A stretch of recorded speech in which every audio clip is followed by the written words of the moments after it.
जो अपने भीतर के अहंकार को समाप्त कर देता है वही सच्चे प्रेम और भक्ति के मार्ग पर अग्रसर होता है। हरे कृष्णा। आज पौष मास महात्म्य में भागवत कथा की 24वें दिन की इस दिव्य यात्रा में हम भगवान श्री कृष्ण के अमूल्य उपदेशों से सीखेंगे कि जीवन में संतुलन और शांति का स्रोत केवल और केवल ईश्वर की भक्ति और समर्पण में है। जैसे हर सुख और शांति का आंतरिक स्रोत है, वैसे ही भगवान की दिव्य लीलाओं को समझकर हम जीवन के हर क्षेत्र में संतुष्टि और आनंद पा सकते हैं। आइए हम सब अपने हृदय को श्रद्धा और प्रेम से भरकर आज की इस दिव्य कथा का श्रवण करते हैं। श्री मैत्रेय जी कहते हैं, महाराज पृथु ने जब इस प्रकार कहा तब उनके वचनामृत का आस्वादन करके सूत आदि गायक लोग बड़े प्रसन्न हुए। फिर वे मुनियों की प्रेरणा से उनकी इस प्रकार स्तुति करने लगे, आप साक्षात देव प्रवर श्री नारायण ही हैं, जो अपनी माया से अवतीर्ण हुए हैं। हम आपकी महिमा का वर्णन करने में समर्थ नहीं हैं। आपने जन्म तो राजा वेन के मृतक शरीर से लिया है, किंतु आपके पौरुषों का वर्णन करने में साक्षात ब्रह्मा जी की बुद्धि भी चकरा जाती है। तथापि आपके कथा अमृत के आस्वादन में आदर बुद्धि रखकर मुनियों के उपदेश के अनुसार उन्हीं की प्रेरणा से हम आपके परम प्रशंसनीय कर्मों का कुछ विस्तार करना चाहते हैं। आप साक्षात श्री हरि के कलावतार हैं और आपकी कीर्ति बड़ी उदार है। ये धर्मधारियों में श्रेष्ठ महाराज पृथु लोक को धर्म में प्रवृत्त करके धर्म मर्यादा की रक्षा करेंगे तथा उसके विरोधियों को दंड देंगे। ये अकेले ही समय समय पर प्रजा के पालन पोषण और अनुरंजन आदि कार्य के अनुसार अपने शरीर में भिन्न भिन्न लोकपालों की मूर्ति को धारण करेंगे तथा यज्ञ आदि के प्रचार द्वारा स्वर्ग लोक और वृष्टि की व्यवस्था द्वारा भूलोक दोनों को ही हित साधन करेंगे। ये सूर्य के समान अलौकिक महिमान्वित प्रतापवान और समदर्शी होंगे। जिस प्रकार सूर्य देवता 8 महीने तपते रहकर जल खींचते हैं और वर्षा ऋतु में उसे उड़ेल देते हैं, उसी प्रकार ये कर आदि के द्वारा कभी धन संचय करेंगे और कभी उसका प्रजा के हित के लिए व्यय कर डालेंगे। ये बड़े दयालु होंगे। यदि कभी कोई दीन पुरुष इनके मस्तक पर पैर भी रख देगा तो भी ये पृथ्वी के समान उसके इस अनुचित व्यवहार को सदा सहन करेंगे। कभी वर्षा नहीं होगी और प्रजा के प्राण संकट में पड़ जाएंगे तो ये राजवेशधारी श्री हरि इंद्र की भांति जल बरसाकर अनायास ही उसकी रक्षा कर लेंगे। ये अपने अमृतमय मुखचंद्र की मनोहर मुस्कान और प्रेम भरी चितवन से संपूर्ण लोगों को आनंद मग्न कर देंगे। इनकी गति को कोई समझ नहीं सकेगा। इनके कार्य भी गुप्त होंगे तथा उन्हें संपन्न करने का ढंग भी बहुत गंभीर होगा। इनका धन सदा सुरक्षित रहेगा। ये अनंत महात्म्य और गुणों के एकमात्र आश्रय होंगे। इस प्रकार मनस्वी पृथु साक्षात वरुण के ही समान होंगे। महाराज पृथु वेन रूप आरण्य के मंथन से प्रकट हुए अग्नि के समान हैं। शत्रुओं के लिए ये अत्यंत दुर्धर्ष और तुच्छ होंगे। ये उनके समीप रहने पर भी सेना आदि से सुरक्षित रहने के कारण बहुत दूर रहने वाले से होंगे। शत्रु कभी इन्हें हरा नहीं सकेंगे। जिस प्रकार प्राणियों के भीतर रहने वाला प्राण रूप सूत्रात्मा शरीर के भीतर बाहर के समस्त व्यापारों को देखते रहने पर भी उदासीन रहता है, उसी प्रकार ये गुप्तचरों के द्वारा प्राणियों के गुप्त और प्रकट सभी प्रकार के व्यापार देखते हुए भी अपनी निंदा और स्तुति आदि के प्रति उदासीनवत रहेंगे। ये धर्म मार्ग में स्थित रहकर अपने शत्रु के पुत्र को भी दंडनीय न होने पर कोई दंड नहीं देंगे और दंडनीय होने पर तो अपने पुत्र को भी दंड दे देंगे। भगवान सूर्य मानसोत्तर पर्वत तक जितने प्रदेश को अपनी किरणों से प्रकाशित करते हैं, उस संपूर्ण क्षेत्र में इनका निष्कंटक राज्य रहेगा। ये अपने कार्यों से सब लोगों को सुख पहुंचाएंगे, उनका रंजन करेंगे। इससे उन मनोरंजनात्मक व्यापारों के कारण प्रजा इन्हें राजा कहेगी। ये बड़े दृढ़ संकल्प, सत्य प्रतिज्ञ, ब्राह्मण भक्त, वृद्धों की सेवा करने वाले, शरणागत वत्सल, सभी प्राणियों को मान सम्मान देने वाले और दीनों पर दया करने वाले होंगे। ये पर स्त्री में माता के समान भक्ति रखेंगे, पत्नी को अपने आधे अंग के समान मानेंगे, प्रजा पर पिता के समान प्रेम रखेंगे और ब्रह्मवादियों के सेवक होंगे। दूसरे प्राणी इन्हें उतना ही चाहेंगे जितना अपने शरीर को चाहते हैं। वे सुहृदों के आनंद को बढ़ाएंगे। ये सर्वदा वैराग्यवान पुरुषों से विशेष प्रेम करेंगे और दुष्टों को दंडपाणी यमराज के समान सदा दंड देने के लिए उद्यत रहेंगे। तीनों गुणों के अधिष्ठाता और निर्विकार साक्षात श्री नारायण ने ही इनके रूप में अपने अंश से अवतार धारण किया है, जिनमें पंडित लोग अविद्यावश प्रतीत होने वाले इस नानात्व को ही मिथ्या समझने लगते हैं। ये अद्वितीय वीर और एक छत्र सम्राट होकर अकेले ही उद्याचल पर्यंत समस्त भूमंडल की रक्षा करेंगे तथा अपने जयशील रथ पर चढ़कर धनुष हाथ में लिए सूर्य के समान सर्वत्र प्रदक्षिणा अर्थात परिक्रमा करेंगे। उस समय जहां तहां सभी लोकपाल और पृथ्वीपाल इन्हें भेंटें समर्पित करेंगे, उनकी स्त्रियां इनका गुणगान करेंगी और इन आदिराज को साक्षात श्री हरि ही समझेंगी। ये प्रजापालक राजाधिराज होकर प्रजा के जीवन निर्वाह के लिए गौरूप धारिणी पृथ्वी का दोहन करेंगे और देवराज इंद्र के समान अपने धनुष के कोनों से बातों की बातों में पर्वत को तोड़ फोड़ कर पृथ्वी को समतल कर देंगे। रणभूमि में कोई भी इनका वेग नहीं सह सकेगा। जिस समय ये जंगल में पूंछ उठाकर विचरते हुए सिंह के समान अपने आजगव धनुष का टंकार करते हुए भूमंडल में विचरेंगे, उस समय सभी दुष्ट जन इधर उधर छिप जाएंगे। ये सरस्वती के उद्गम स्थान पर 100 अश्वमेध यज्ञ करेंगे।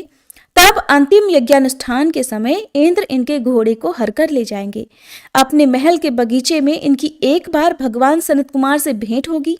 अकेले उनकी भक्ति पूर्वक सेवा करके ये उस निर्मल ज्ञान को प्राप्त करेंगे जिससे परब्रह्म की प्राप्ति होती है।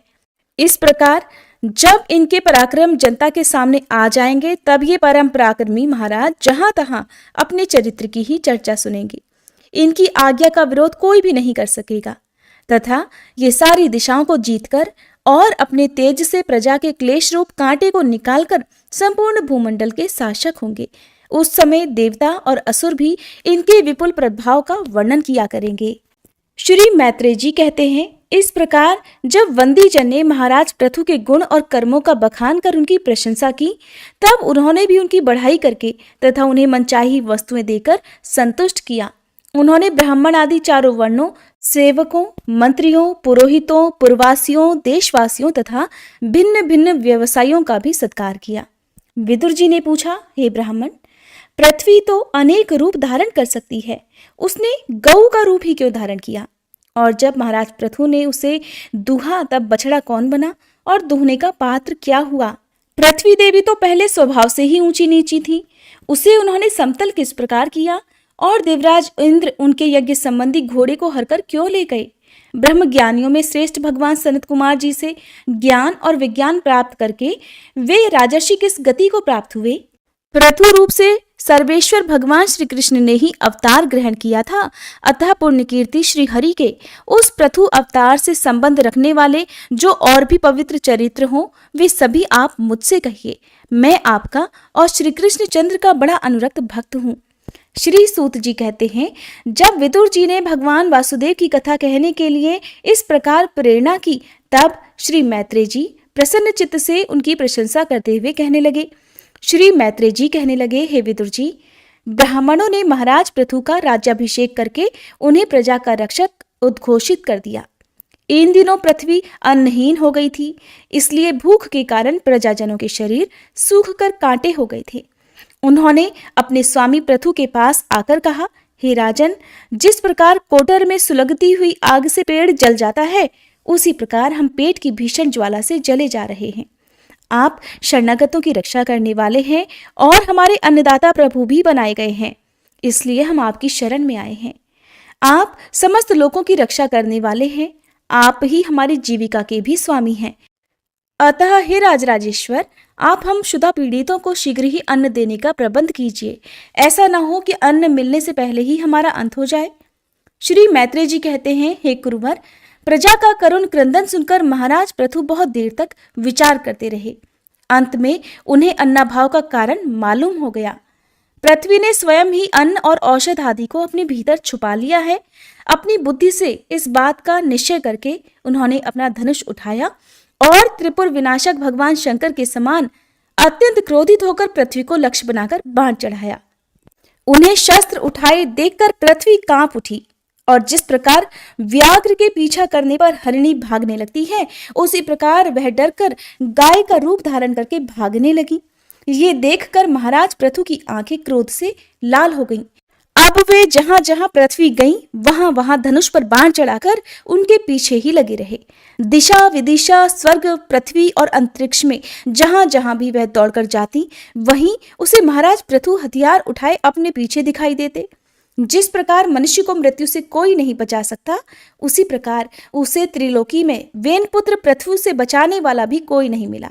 तब वह अत्यंत भयभीत होकर दुखित मन से पीछे की ओर वापस लौटी और महाभाग पृथु जी से कहने लगी, धर्म के तत्व को जानने वाले शरणागत वत्सल राजन, आप तो सभी प्राणियों की रक्षा करने में तत्पर हैं, आप मेरी भी रक्षा कीजिए।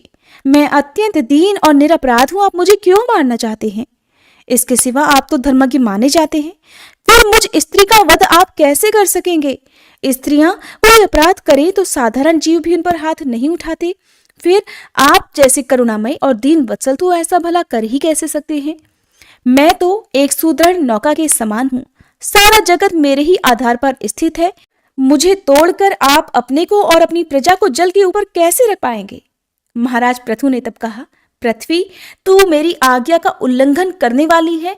तू यज्ञ में देवता रूप से भाग तो लेती है, किंतु उसके बदले में हमें अन्न नहीं देती, इसलिए आज मैं तुझे मार डालूंगा। तू जो प्रतिदिन हरी भरी घास खा जाती है और अपने थन का दूध नहीं देती, ऐसी दुष्टता करने पर तुझे दंड देना अनुचित तो नहीं कहा जा सकता। तू ना समझ है, तूने पूर्व काल में ब्रह्मा जी के उत्पन्न किए हुए अन्न आदि के बीजों को अपने में लीन कर लिया है और अब मेरी भी परवाह ना करके उन्हें अपने गर्भ से निकालती ही नहीं। अब मैं तुझे अपने बाणों से छिन्न भिन्न कर तेरे मेद से इन क्षुधातुर और दीन प्रजाजनों का करुण क्रंदन शांत कर पाऊंगा। जो दुष्ट अपना ही पोषण करने वाला तथा अन्य प्राणियों के प्रति निर्दय हो, वह पुरुष, स्त्री अथवा नपुंसक कोई भी क्यों ना हो, उसका मारना राजाओं के लिए न मारने के समान ही है। तू बड़ी गर्वीली और मदोन्मता है, इस समय माया से ही यह गाय का रूप बनाए हुए है। मैं बाणों से तेरे टुकड़े टुकड़े करके अपने योग बल से प्रजा को धारण करूंगा। इस समय महाराज पृथु काल की भांति क्रोधमयी मूर्ति धारण किए हुए थे। उनके ये शब्द सुनकर धरती कांपने लगी और उसने अत्यंत विनीत भाव से हाथ जोड़कर कहा, आप साक्षात परम पुरुष हैं तथा अपनी माया से अनेक प्रकार के शरीर धारण कर गुणमय जान पड़ते हैं। वास्तव में आत्मानुभव के द्वारा आप अधिभूत, आध्यात्म और आधिदैव संबंधी अभिमान और उससे उत्पन्न हुए राग द्वेष आदि से सर्वथा रहित हैं। मैं आपको बारंबार नमस्कार करती हूँ। आप संपूर्ण जगत के विधाता हैं। आपने ही यह त्रिगुणात्मक सृष्टि रची है और मुझे समस्त जीवों का आश्रय बनाया है। आप सर्वथा स्वतंत्र हैं। हे प्रभु, जब आप ही अस्त्र शस्त्र लेकर मुझे मारने को तैयार हो गए, तब मैं और किसकी शरण में जाऊं? कल्प के आरंभ में आपने अपने आश्रित रहने वाली अनिर्वचनीय माया से ही इस चराचर जगत की रचना की थी और उस माया के ही द्वारा आप इसका पालन करने के लिए तैयार हुए हैं। आप धर्मपरायण हैं, फिर भी मुझ गोरूप धारिणी को किस प्रकार मारना चाहते हैं? आप एक होकर भी मायावश अनेक रूप जान पड़ते हैं तथा आपने स्वयं ब्रह्मा को रचकर उनसे विश्व की रचना करवाई है। आप साक्षात सर्वेश्वर हैं। आपकी लीलाओं को अजितेंद्रिय लोग कैसे जान सकते हैं? उनकी बुद्धि तो आपकी दुर्जन माया से ही विक्षिप्त हो रही है।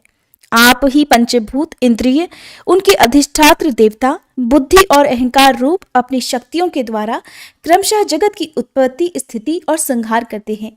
भिन्न भिन्न कार्यों के लिए समय समय पर आपकी शक्तियों का आविर्भाव, तिरोभाव हुआ करता है। आपको मेरा नमस्कार है। हे अजन्मा प्रभु, आप ही अपने रचे हुए भूत, इंद्रिय और अंतःकरण रूप जगत की स्थिति के लिए आदि वराह रूप होकर मुझे रसातल से जल के बाहर लाए थे। इस प्रकार एक बार तो मेरा उद्धार करके आपने धराधर नाम पाया था। आज वही आप वीर मूर्ति से जल के ऊपर नौका के समान स्थित मेरे ही आश्रय रहने वाली प्रजा की रक्षा करने के अभिप्राय से पहने पहने बाण चढ़ाकर दूध न देने के अपराध में मुझे मारना चाहते हैं। इस त्रिगुणात्मक सृष्टि की रचना करने वाली आपकी माया से मेरे जैसे साधारण जीवों के चित्त मोहग्रस्त हो रहे हैं। हे प्रभु, मुझ जैसे लोग तो आपके भक्तों की लीलाओं का भी आशय नहीं समझ सकते, फिर आपकी किसी क्रिया का उद्देश्य न समझे तो इसमें आश्चर्य ही क्या है? अतः जो इंद्रिय संयम आदि के द्वारा वीरोचित यज्ञ का विस्तार करते हैं, ऐसे आपके भक्तों को भी नमस्कार है। श्री मैत्रेय जी कहते हैं, विदुर जी, इस समय महाराज पृथु के होठ क्रोध से कांप रहे थे।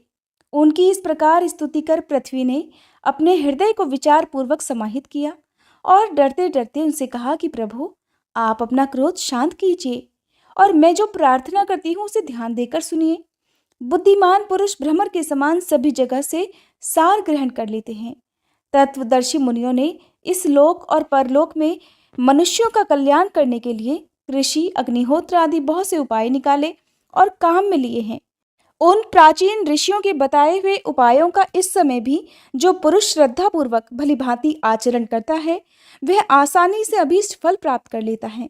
परंतु जो अज्ञानी पुरुष उनका अनादर करके अपने मन कल्पित उपायों का आश्रय लेता है, उसके सभी उपाय और प्रयास बार बार निष्फल ही होते रहते हैं।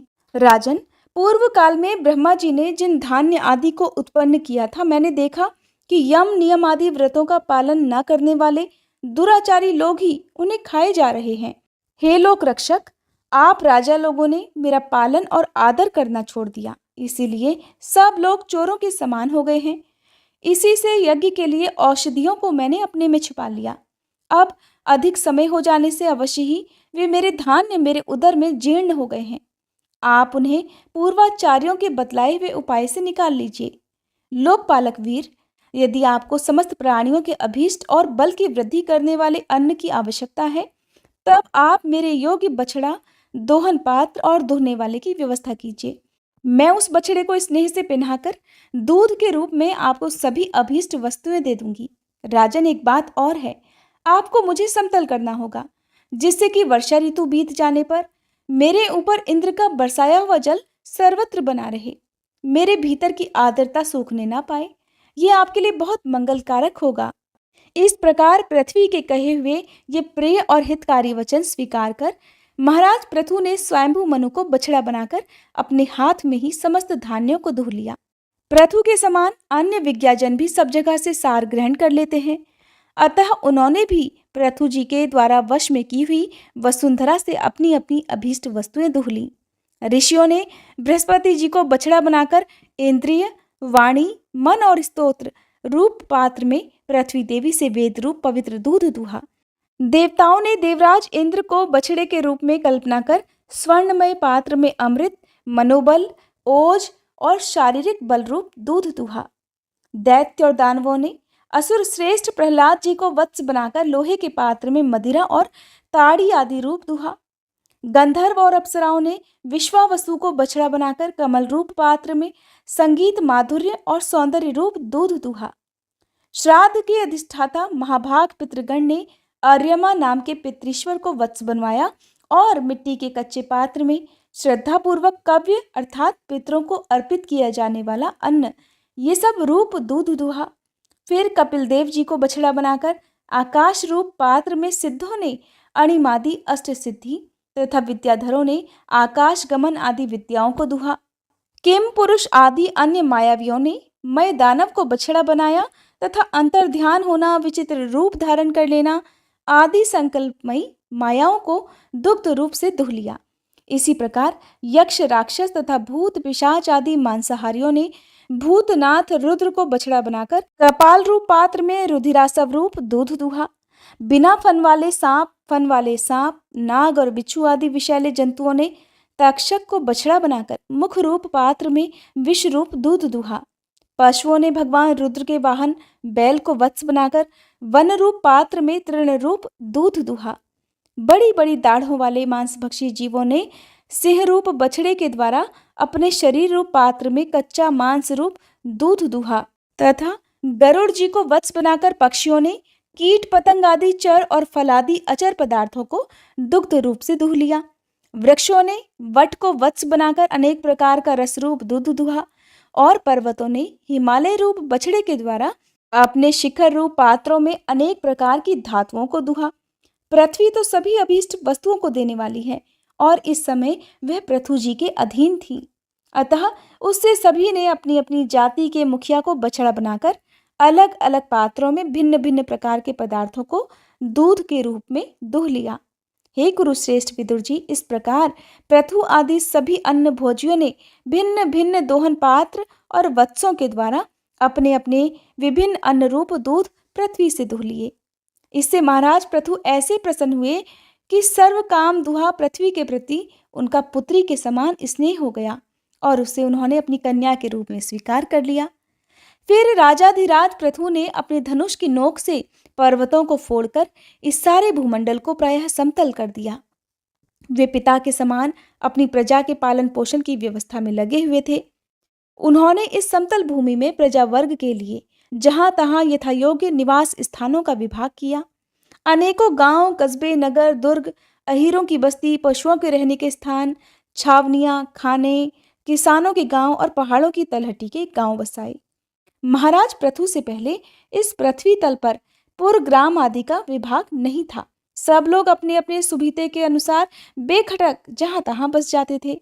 श्री मैत्रेय जी कहते हैं, विदुर जी, महाराज मनु के ब्रह्मावर्त क्षेत्र में जहां सरस्वती नदी पूर्वमुखी होकर बहती है, राजा पृथु ने 100 अश्वमेध यज्ञों की दीक्षा ली। ये देखकर देवराज इंद्र को विचार हुआ कि इस प्रकार तो पृथु के कर्म मेरे कर्मों की अपेक्षा भी बढ़ जाएंगे। इसीलिए वे उनके यज्ञ महोत्सव को सहन नहीं कर सके। महाराज पृथु के यज्ञ में सबके अंतरात्मा सर्वलोक पूज्य जगदीश्वर भगवान श्री हरि ने यज्ञेश्वर रूप से साक्षात दर्शन दिया था। उनके साथ ब्रह्मा, रुद्र तथा अपने अपने अनुचरों के सहित लोकपाल गण भी सधारे थे। उस समय गंधर्व मुनि और अप्सराएं प्रभु की कीर्ति गा रहे थे। सिद्ध, विद्याधर, दैत्य, दानव, यक्ष, सुनंदन, नंदादि भगवान के प्रमुख पार्षद और जो सर्वदा भगवान की सेवा के लिए तत्पर रहते हैं, वे कपिल, नारद, दत्तात्रेय और सनक आदि योगेश्वर भी उनके साथ आए थे। हे भारत, उस यज्ञ में यज्ञ सामग्रियों को देने वाली भूमि ने कामधेनु रूप होकर यजमान की सारी कामनाओं को पूर्ण किया था। नदियां दाख और ईख आदि सब प्रकार के रसों को बहा लाती थी तथा जिनसे मधु चूता रहता था, ऐसे बड़े बड़े वृक्ष दूध, दही, अन्न और घृत आदि तरह तरह की सामग्रियां समर्पण करते रहते थे।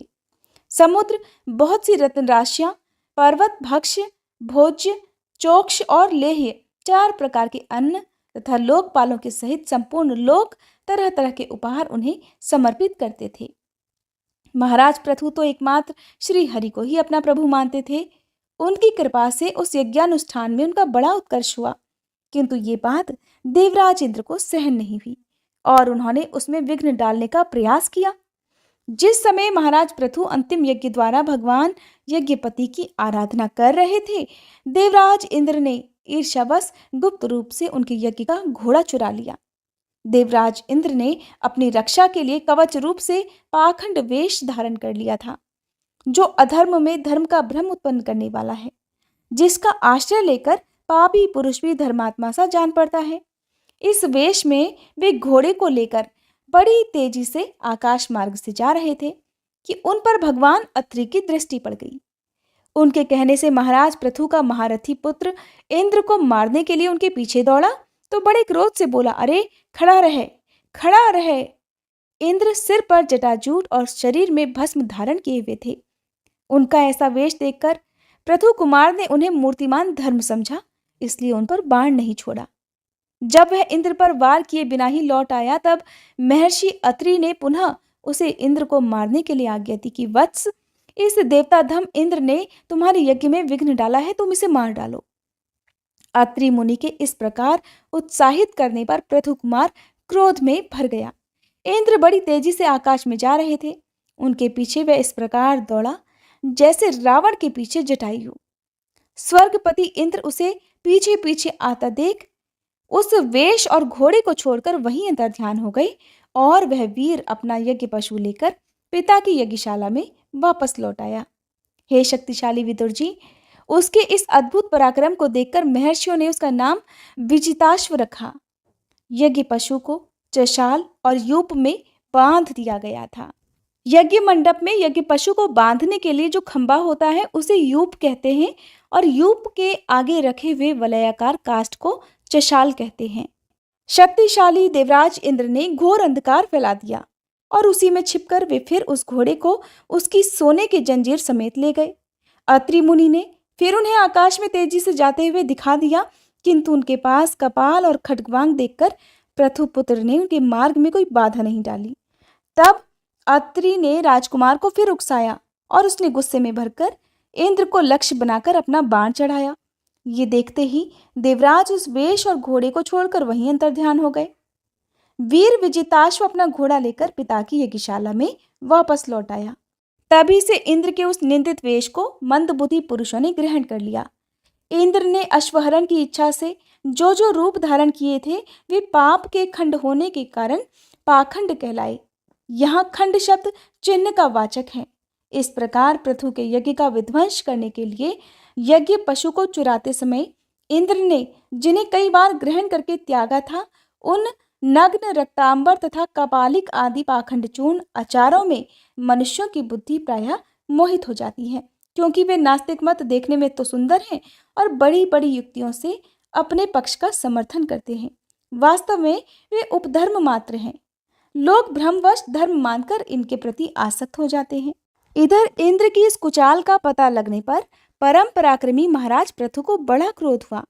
उन्होंने अपना धनुष उठाकर उस पर बाण चढ़ाया। उस समय क्रोधावेश के कारण उनकी ओर देखा नहीं जाता था। जब ऋत्विजों ने देखा कि असह्य पराक्रमी महाराज पृथु इंद्र का वध करने को तैयार हैं, तब उन्हें रोकते हुए कहने लगे, हे राजन, आप तो बड़े बुद्धिमान हैं। यज्ञ दीक्षा ले लेने पर शास्त्र विहित यज्ञ पशु को छोड़कर और किसी का वध करना उचित नहीं है। इस यज्ञ कार्य में विघ्न डालने वाला आपका शत्रु इंद्र तो आपके सुयश से ही ईर्ष्यावश निस्तेज हो रहा है। हम अमोघ आह्वाहन मंत्रों द्वारा उसे यहीं बुला लेते हैं और फिर बलपूर्वक अग्नि में हवन किए देते हैं।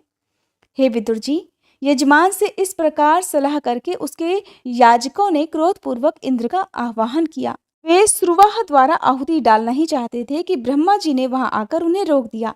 वे बोले, याजकों, तुम्हें इंद्र का वध नहीं करना चाहिए। यह यज्ञ संज्ञक इंद्र तो भगवान की ही मूर्ति है। तुम यज्ञ द्वारा जिन देवताओं की आराधना कर रहे हो वे इंद्र के ही तो अंग हैं और उसे तुम यज्ञ द्वारा मारना चाहते हो। पृथु के इस यज्ञ अनुष्ठान में विघ्न डालने के लिए देवराज इंद्र ने जो पाखंड फैलाया है वह धर्म का उच्छेदन करने वाला है। इस बात पर तुम ध्यान दो। अब उससे अधिक विरोध मत करो, नहीं तो वह और भी पाखंड मार्गों का प्रचार करेगा। अच्छा, परम यशस्वी महाराज पृथु के फिर 99 ही यज्ञ रहने दो। फिर राजर्षि पृथु से कहने लगे कि राजन, आप तो मोक्ष धर्म के जानने वाले हैं, अतः अब आपको इन यज्ञानुष्ठानों की आवश्यकता ही नहीं है। आपका मंगल हो। आप और इंद्र दोनों ही पवित्र कीर्ति भगवान श्री हरि के शरीर हैं, इसीलिए अपने ही स्वरूपभूत इंद्र के प्रति आपको क्रोध नहीं करना चाहिए। आपका यह यज्ञ निर्विघ्न समाप्त नहीं हुआ, इसके लिए आप चिंता मत कीजिए। हमारी बात आप आदरपूर्वक स्वीकार कीजिए। देखिए, जो मनुष्य विधाता के बिगाड़े हुए काम को बनाने का विचार करता है, उसका मन अत्यंत क्रोध में भरकर भयंकर मोह में फंस जाता है। बस इस यज्ञ को बंद कर दीजिए, क्योंकि इसी के कारण इंद्र के चलाए हुए पाखंडों से धर्म का नाश हो रहा है और क्योंकि देवताओं में बड़ा दुराग्रह होता है। जरा देखिए तो, जो इंद्र घोड़े को चुराकर आपके यज्ञ में विघ्न डाल रहा था, उसी के रचे हुए इन मनोहर पाखंडों की ओर सारी जनता खींची चली जा रही है। आप साक्षात विष्णु के ही अंश हैं। वेन के दुराचार से धर्म लुप्त हो रहा था। उस समयोचित धर्म की रक्षा करने के लिए ही आपने उसके शरीर से अवतार धारण किया है। अतः हे प्रजापालक पृथु जी, अपने इस अवतार का उद्देश्य विचार कर आप भृगु आदि विश्व रचयिता मुनीश्वरों का संकल्प पूर्ण कीजिए।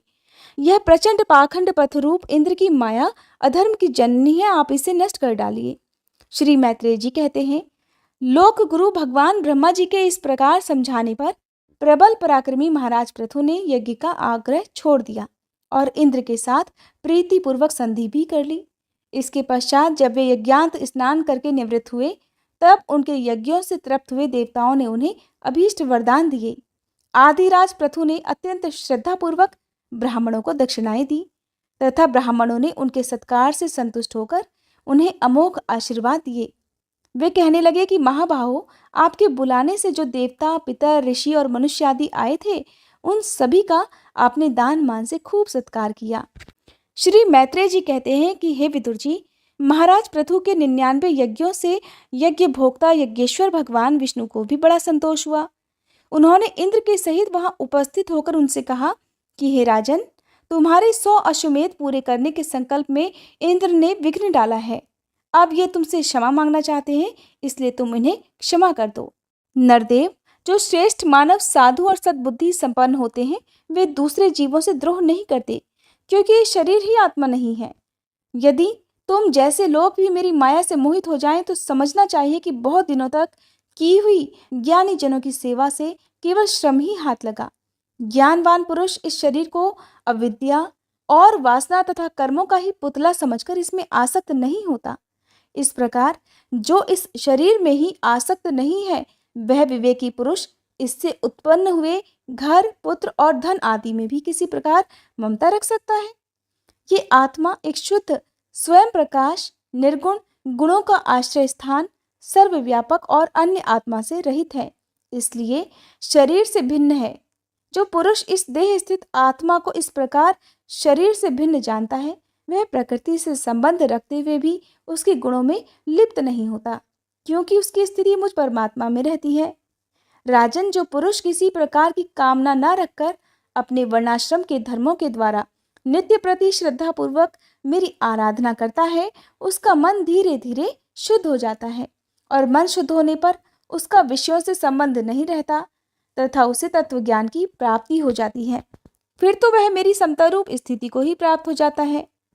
इसलिए वीरवर, तुम उत्तम, मध्यम और अधम पुरुषों में समान भाव रखकर सुख दुख को भी एक सा समझो तथा मन और इंद्रियों को जीतकर मेरे ही द्वारा जुटाए हुए मंत्री आदि समस्त राजकीय पुरुषों की सहायता से संपूर्ण लोगों की रक्षा करो। राजा का कल्याण प्रजा पालन में ही है। इससे उसे परलोक में प्रजा के पुण्य का 6ठा भाग प्राप्त होता है।